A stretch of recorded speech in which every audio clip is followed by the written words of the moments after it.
Hello, my beautiful, darling nerds, the loveliest day-nights of them all. Welcome. It is today. It is November 18th, 2013, and this is Day 9 Daily number 653, where we're literally going to learn to be a better gamer. It is Monday. Ordinarily, we do Fun Day Monday, but it's the month of November. There's tournaments galore. I haven't had time to prepare Fun Day Monday. I'm actually going to Red Bull Battlegrounds on Wednesday morning. I'm excited to do it, but I have to get on an airplane. And airplanes give me anxiety. But when I get off the other side and I'm done with my puke and my tension, I will be ready to do some Battlegrounds commentary and analysis with the likes of Total Biscuit, Mr. Bitter, DJ Wheat, and Robert Paul Samsonite. Ugh. So we're not doing a Fun Day Monday today or the next Monday. Forgive me. There's just not enough hours to do it. What we will be doing today is we'll be examining Jaedong's Zerg vs. Protoss that makes the tummies go, Whoever thought the tummy could be such a seductive organ? It's not an organ, it's actually the stomach is the organ. But whoever knew how aroused it could be at a style of play that we just don't see from really any other Zergs. And I feel comfortable saying that because I watch a ridiculous amount of StarCraft. Surprise. Let's first give a lowdown of what we're going to see in today's daily, what the gist of things are, and then I'm going to think if there's any announcements. I don't think there are, but if there are, I'll announce them, and then we'll get into the daily. How does that sound? I hope it works well for you. In the typical Zerg vs. Protoss, what we end up seeing is a Zerg player having, I guess I would call it, most Zergs hold on, and then they do the attack.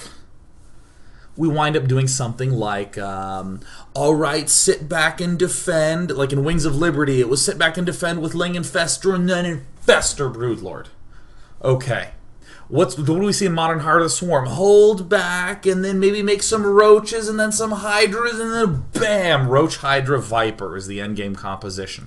There's always like a moment in time that most Zerg styles are going for. It tends to be Hive Tech. You'll see Zergling with Mass Upgrade and Infestor holding on to Infestor Ultra, where things really begin to crank on. But I want you to see this bodily motion. And then there's the big thing that happens at the end.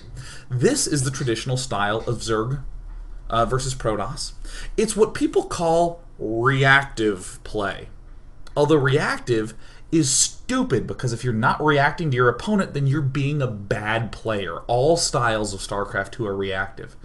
But when people say reactive, what they're actually talking about is a passive, wait, hang out, just try to stay alive with whatever we can until the big end game style happens. And the interesting thing is that it's always this thing that's here, the endgame style, is fixed in time.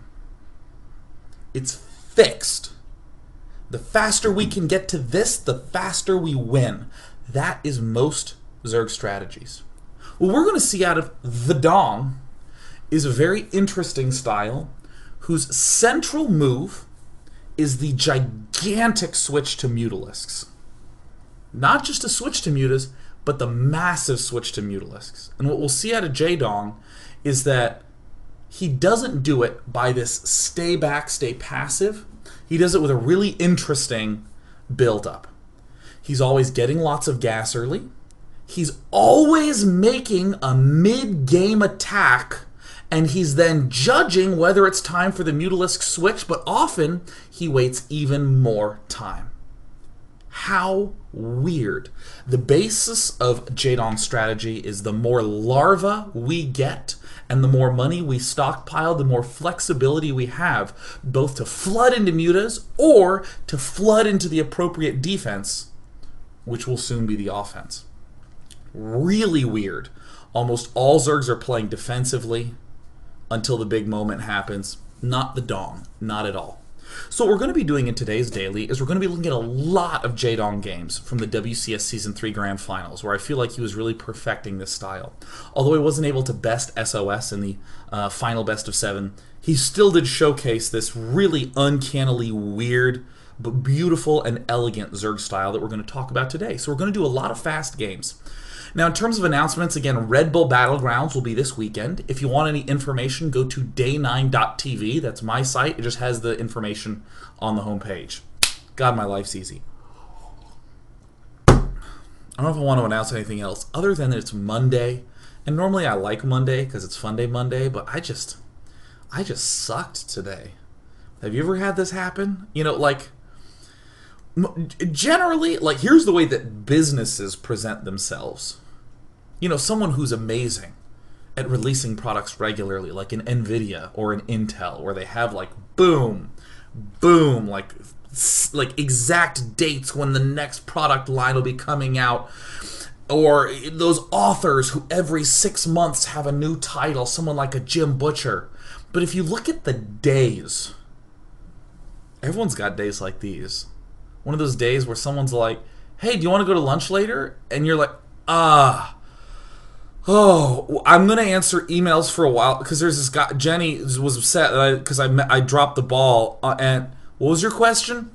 That is a case of the Mondays. So, I want you to know that indeed, any broadcast human that you tune into, though you might want to view him as a character in a fictional story who has an even temperament throughout, we get cases of the Mondays, alright? Alright, let's see if we can power through it. To begin part 1, we're going to hop into a game where, weirdly, Jaedong doesn't go mutalisks. Why would I do that? Because we're going to begin to see a theme through many, many, many games across the board of pressuring in the mid-game to shove him back and then get an opportunity to go mutalisks and bam, and it pulls back. We're going to watch some games that, actually, I have an idea. You know, I'm gonna close this game. I have a weird idea. Because I'm feeling spontaneous and Monday-like, I want to step into a game that is not the original one that was planned. Let's do, what's a really good one to choose? This is perfect. What we're actually going to do in part 1 is we're going to see this theme arise in tons of different ways. The theme that we're looking for is how I leave on the wrong overlay because I'm having a case of the Mondays. That's what we're going to be examining. Isn't that interesting? Isn't that fascinating? What we're really going to be doing in this is we're going to be seeing the theme of an extremely aggressive mid-game to pull into mutas. And let's listen to the themes that we want to see in every game. Very normal looking openings that have a key answer to whatever we see. And this is going to be surprisingly important. I mean, that sounds stupid, but we're going to see it in a lot of different fashions. We use our answer to do mid-game pressure so that we can get up lots of bases, all of which prepares us for the mutalisk transition at the end. And the distance between the getting lots of bases and the mutalisk transition at the end is surprisingly long. Not fast switches make us a strong Zerg, but big switches make us a strong Zerg. Are you ready to go through at warp speed? Let's do it. God, I hit it right on the knuckle. Okay, once again. Very typical standard openings to set up with some sort of stereotyped response to what he's doing. This will allow us to get lots of expansions to set up a big switch to mutas. Not a fast switch, but a big switch. Let's see it in action.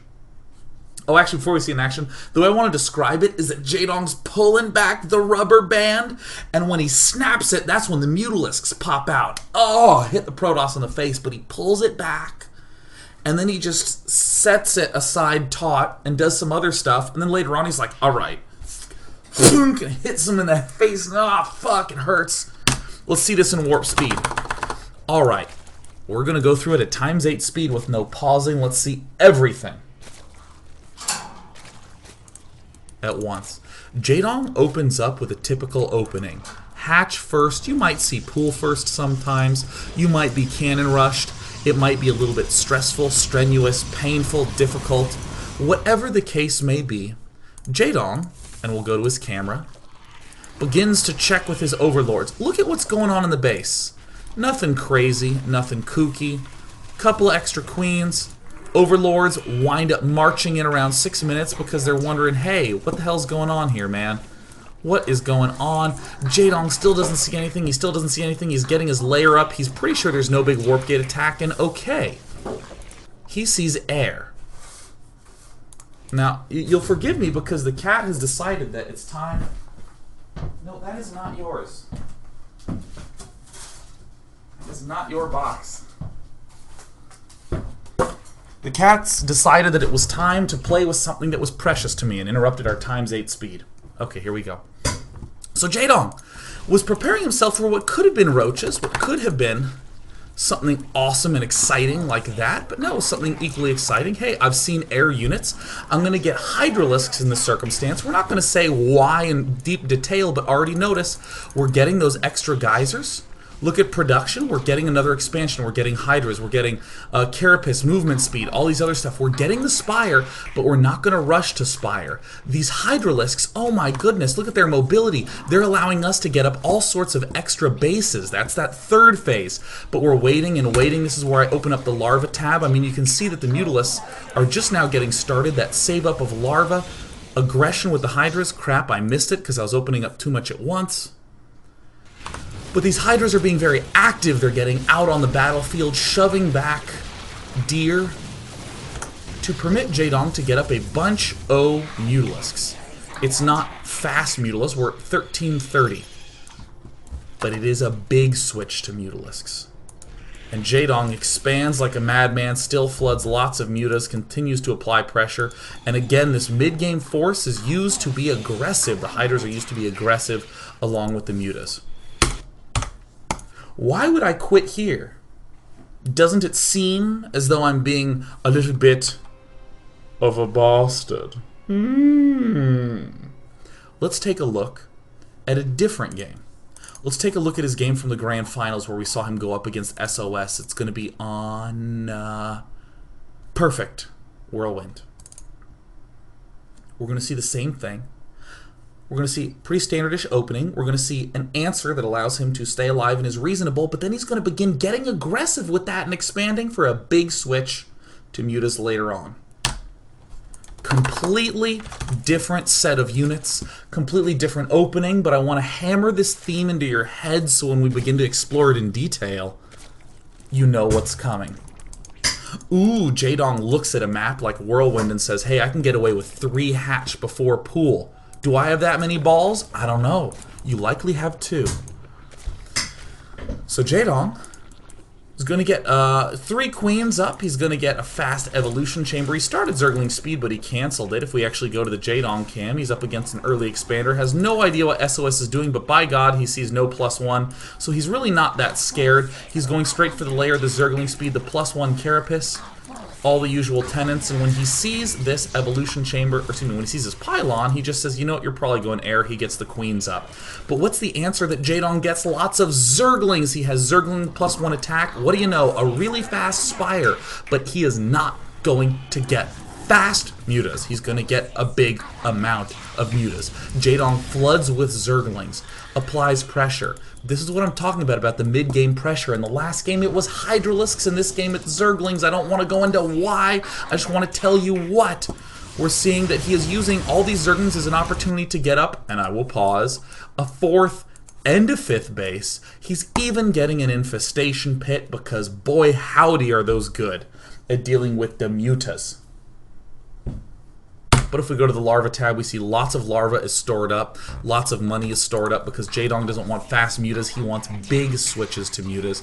He wants to suddenly erupt with 16 of them at once that will catch his opponent unprepared. Lots of delays, continuing to delay, and then mutas sweep into the back. These mutas are happening faster than the last game. They're arriving at 12:30. In the last game, they arrived at 13:30. Sometimes they will arrive far late into the game. But this is Jaedong's general play. Now, I will let this game go on a little bit longer so we can see a bit more about how Jaedong does it. I'm actually going to step to here and just note that he's applying pressure with lings and this sort of thing. We're getting some mutas and some additional infestors coming up, but the play that Jaedong is always making is that he's looking at what you're doing, he's answering it. If you're going for mass-only zealot, he would be building lots of roaches in answer. If you're getting an interesting mix of air units and some ground units, he's probably going to be getting a lot of infestors, and he's always stretching back the big rubber band for the muta transition, which he sets aside. And then when the time's right, he just picks up, BAM! It hits you in the face with it.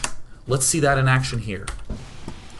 Most of the time when players have begun going mutalisks and they're up against air, like we see air, like phoenixes, we see like freaking air like this. What does a normal human do? What does a non-dong do? Well, most of the non-dongers among us will begin adding on corruptors. They'll try to go toe-to-toe. But Jaedong is not trying to beat you down in an air-to-air battle. He's trying to surprise you with a Muta Switch. So watch what Jaedong does here. Look, he's getting a lot of Zerglings here. He's getting the Ultralisk Cavern. Those aren't mutas. In fact, he winds up losing some mutas in this transition. He's still flooding with tons of Zerglings. The Ultralisk Cavern finishes. Look at the money for Jaedong. Look at that. 100 or so Zerglings being produced in rounds. Harass, harass, harass, harass, harass. What's a good thing to do now? Do you want to go for the big Muta transition? Hell no. He's building infestors in large numbers, Zerglings in large numbers, trying to crush down this force using his large numbers. We see more Spore Crawlers getting produced. I mean, seriously, just join in the production tab with me. Look at that. It's a reasonable answer. The Corruptors. He's just pulling the rubber band back, letting the momentum build, even adding in roaches. Rarely are these going to be finishing moves. They will very often batter down the opponent. And look at this very subtle thing going on.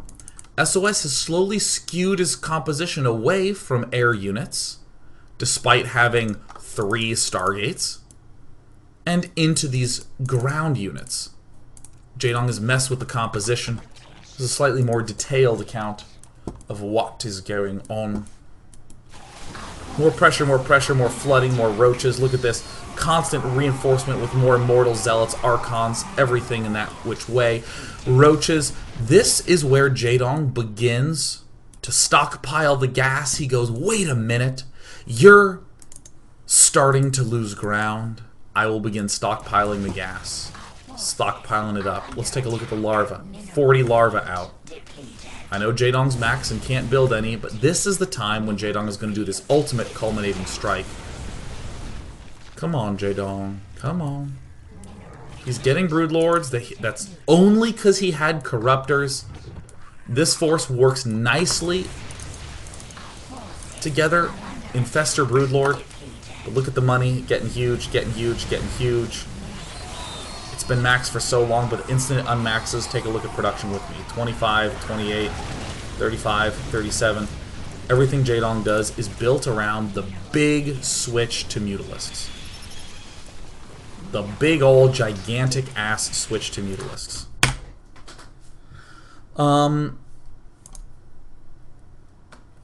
So to sort of, actually, I guess I do want to watch just one more game. We'll watch this one at the start of part 2 and go into it in detail. Just one more where we start to see, again, this idea of basic opening, getting a read of what my opponent is doing and setting up a defense, using that to attack, to set up a transition to mutas. This is the last one, and then I'll recap everything we've seen. Alright, here we go. Alright. Jaedong opens up with a hatch, and you know what? He's going to open with another hatch. Fantastic. 3 hatch before pool. Same basic opening we saw in the last game. What does Jaedong see? He's scouting around here. He sees a gate into Expo. He gets his double gas geysers.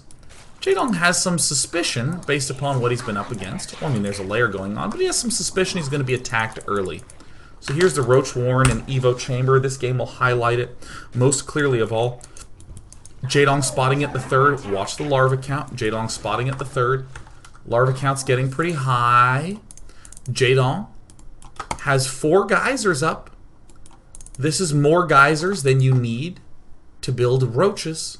It's more geysers. This is a temporary thing that we're going to be seeing out of Jaedong. He's checking, and then he sees nothing, and Jaedong is going, wait a minute. I haven't seen anything. I haven't seen you attack me. I've seen phoenixes, but I don't see an expansion. He's getting up a spire, but it's not for fast mutas. It's for eventually a big muta transition. Jaedong's suspicion. Jaedong's suspicion is that there's either an attack coming, but maybe not. And we see double gas come down. You don't need double gas here. You only need 3 geysers to support Mass Ling Roach from 3 bases. But here we see Jaedong at 6. And you know what else we see Jaedong doing? Preparing to get another expansion. Holy crap. And as he gets his other expansion, we always said that there was a thing that Jaedong does to apply pressure before snapping back into mutas. And here we go. Here it comes. 10 roaches. 15 roaches immediately get flooded. That thing is then going to be used to get us so many more bases, so many more geysers. Why geysers so damn fast? Because we want mutalisks up. And the roach attack incidentally finds an army 9 times out of 10. When this would not find an army, Jaedong would be shoving himself to kill off this expansion, to prepare for the big Muta Switch. Okay. What did we see in part 1? I was talking very quickly, and we'll be going through those games in more detail. But what we saw is the same theme out of Jaedong. Number 1, pretty normal opening, nothing wacky. Number 2, identifying what his opponent was doing with some good scouting, just to be able to stay alive, and to be able to see what's up. But whatever that response was led into some aggression on Jaedong's part, allowing Jaedong to get up extra bases and extra geysers because he's always building up to that big mutalisk switch. And I think game 2 that we saw here, where it was mass Zergling into Roach Infester and all this aggression with Infester Broodlord and all that stuff, it's so easy to look at the Infester Broodlord and say that's the culminating goal. It's not. The huge mutalisk switch is a play Jaedong has been using for months, and it is the core premise of his strategies. So it's not incidental. It's not incidental. It's not Jaedong going, well, shit, I lost my Broodlord Infester. Well, I guess I'll hold the T button. It's nothing like that. It's very intentional. And we'll look at it in specific detail in part 2 and 3, doing breakdowns of the game. Because the coolest part of all in Jaedong's styles is that he says, well, I eventually want to do a huge mutalisk transition, but I need to make stuff to stay alive. And Jaedong is always willing to use those stay alive techniques to turn them into huge plays that might even win him the game. But the big key is that on the other side of the rainbow is a shitload of mutalisks. I missed. So let's go ahead and step away to a break while you reflect on these 4 things. Normal opening, interesting answer to the opponent, using it for aggression in many bases, and a big late Muta Switch, not a fast Muta Switch. When we return, we'll see that in detail, and I hope you enjoyed part 1. On a break.